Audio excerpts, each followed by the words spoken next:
så køber vi et hus.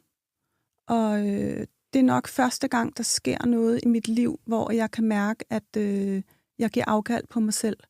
Det er, at jeg sidder hos ejendomsmæleren med en lille baby på skødet, og vi har fundet et hus. Det har vi fundet sammen. Og ejendomsmæleren, han er jo galant og siger damerne først.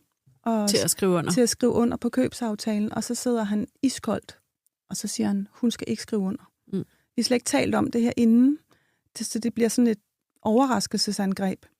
Og jeg er sikker på, at mit liv havde været anderledes, hvis jeg havde rejst mig op og sagt, ved du hvad, du må have det rigtig godt i det nye hus. Jeg skal den anden vej. Men jeg blev helt sådan chokeret over, hvad det var, der skete. Så det endte med, at han købte huset. Okay. Og det havde I ikke talt om på forhånd?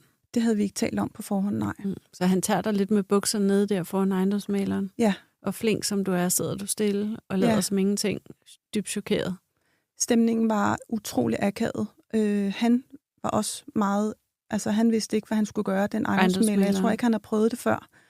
Så det var også situationen, jeg reagerede på. Jeg synes, det var mega pinligt at sidde på den måde og blive behandlet, som om jeg var 4 år.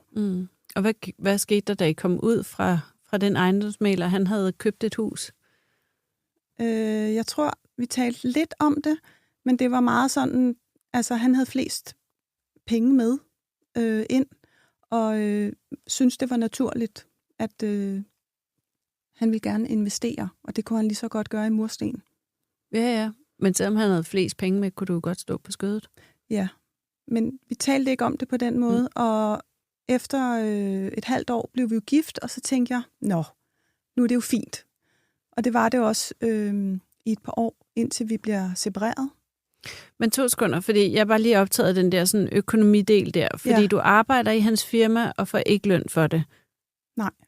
Hvad får du, hvordan får du klippet hår og købt tøj og sparet op? Og vores økonomi var sådan, at jeg sørgede for tøj til børnene. Jeg fik også børnepenge, skal det så siges. Men jeg sørgede for mig selv. Børnepenge, hvad er det? Ja, fra det offentlige. Nå. Ja, så derfor så var det mig, der sørgede for børnene.